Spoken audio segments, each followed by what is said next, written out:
You're listening to the Husker Online Show, your authority on Nebraska athletics. He's making his name here, obviously in practice. No one has seen him move around live yet, but I've seen it. All right, so he's a problem, I'll tell you that. He's about, I don't know how much he weighs, but he's probably 245, 255. He's a problem. He's fast, and he's a problem. He gives our guys problems all the time. Last year, I don't know where he's sitting at right now on offense because I'm too busy worrying about defense, but when he's in the game, we know he's in the game. And we're back here on the Husker Online Show. Sean Callahan, Robin Washad, that was secondary coach Travis Fisher talking about walk-on running back Jaquez Yant, who he recruited from Tallahassee, Florida, his former high school. This segment of the Husker Online Show is brought to you by our friends at Tanner's Sports Bar and Grill. It's your place to go in and watch all the action. They'll have Husker baseball on this weekend, FCS football playoffs, all the sports action you want to see inside Tanner's Sports Bar on 30th and Yankee Hill. It is where Robin and I go to watch all of our games, eat wings. We may have a few beers, but it is a brand new looking sports bar that I promise you when you go in, you're going to be like, wow, this is one of the best, if not the best sports bars in town. So get on into Tanner's on 30th and Yankee Hill Road.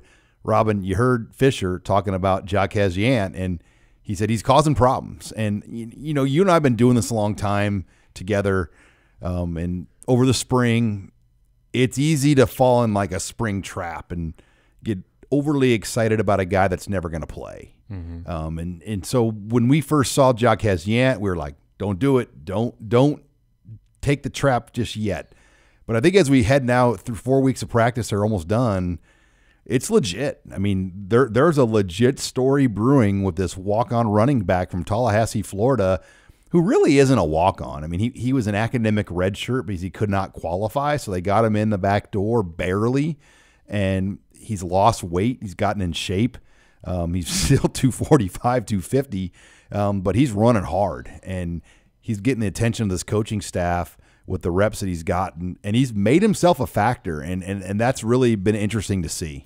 Yeah, it's a two-part deal. One, first and foremost, Yant has done everything he needs to put himself in this position, and we've only seen a brief snippet of spring ball so far, but that Saturday practice, I mean, he looked like the guy everybody been talking about, the Oklahoma drill right out of the bat. He trucked a linebacker. I can't remember which linebacker it was, but he put all 245 pounds into a linebacker's chest and ran right over him. And that makes you – the Oklahoma drill is a toughness drill. And when you make a play like that, people are going to take notice. And from the sound of things, he's been doing that all spring. And then the other part to this is – everybody else in that running back room is not available.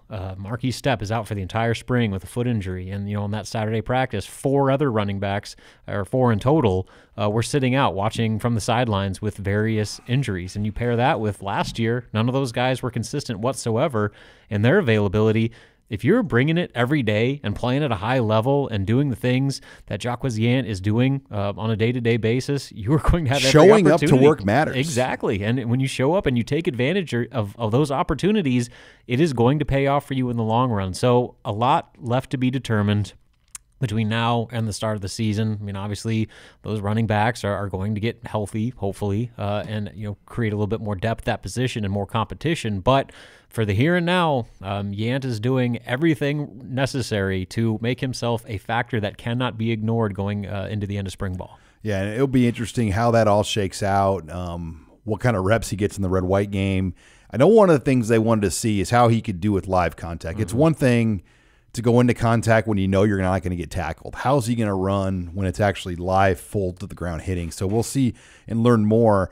The other trendy offensive topic I want to hit on, Robin, is it feels like everyone's kind of selling off their Logan Smothers stock and buying the Heinrich Haarberg stock, just based on what we got to see in the open practice. First of all, Smothers weighs 185 pounds. He's not the biggest guy. He does not have an elite arm. And when you can't take to the ground, it's really hard to gauge running skills. So the setting and some of the things he brought to the table just didn't shine.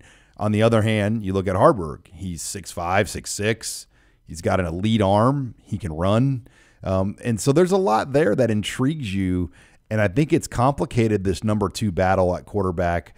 as to where to go. Because I think everybody just is like, oh yeah, it will be Haarberg or Smothers, then Haarberg. But I don't think it's that. It's definitely not a slam dunk. And I think if you actually put a gun to my head come August, who would be the number 2? I think Haarberg could end up being the number 2. I really do. Well, physically, I mean, he's the more impressive-looking quarterback. Like you said, he's just got the size to him. He's got he throws his ball in a line drive, and he's accurate, and he looks like a Big Ten quarterback. Where Smothers is a bit of an undersized guy that.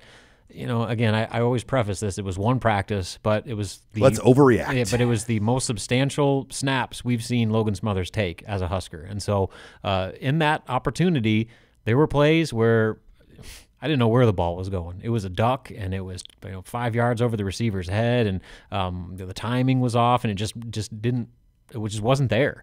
Then, 2 reps later, he would throw a 40-yard strike downfield on a dime, and you'd have to do a double take. It was like, whoa, was that Smothers? And so I think consistency is probably the biggest thing with him. And yes, how is that running ability going to translate when he actually has to take a hit? I mean, obviously, that's a big part of that if you're going to rely on that. So how he is able to kind of level out his passing is going to go a long way, but also, maybe more importantly, how quickly can Heinrich Haarberg develop. I mean, he's still an early enrollee, true freshman. He's got a lot to learn. I mean, your physical tools are only going to take you so far to establish yourself as a number 2 quarterback on a Big Ten team. But if he's able to mentally pick up that offense at an accelerated rate over the next few months, I mean, I would not rule out whatsoever if he ends up being the number 2 going into the season.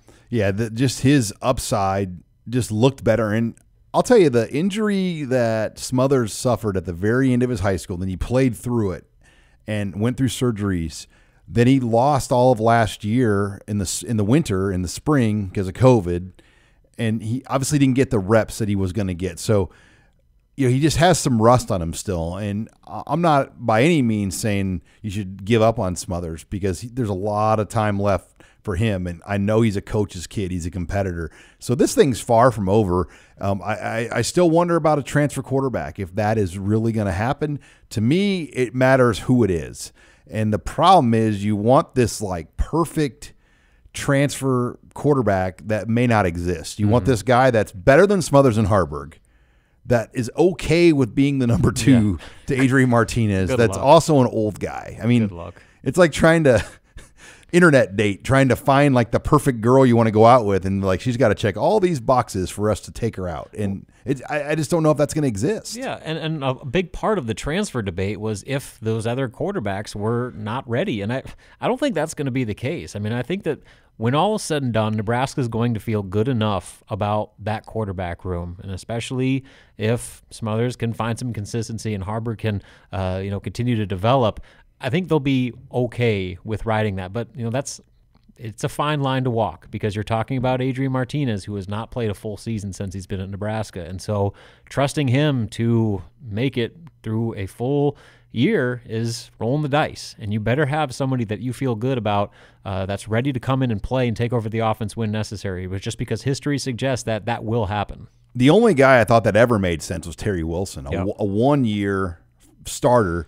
But once again, Terry Wilson has shown that he did not want to walk into the situation. He'd rather be the starter at New Mexico. Yeah, there are very few 1-year guys that want to spend their last remaining college season watching as a number 2 quarterback. Yeah, I just think that, and you thought you had that guy here in Noah Vedral even at one point, and he left and he started for Rutgers. So odds are, if you're good enough, you don't want to come in a situation where a lot of things would have to happen for you even to get a chance. And that's the situation Nebraska has right now. And they may just have to ride through it and figure it out. So when we come back, we're going to shift our discussion, Robin, over to defense. We'll give some thoughts on the defense this spring. You're listening here to the Husker Online Show.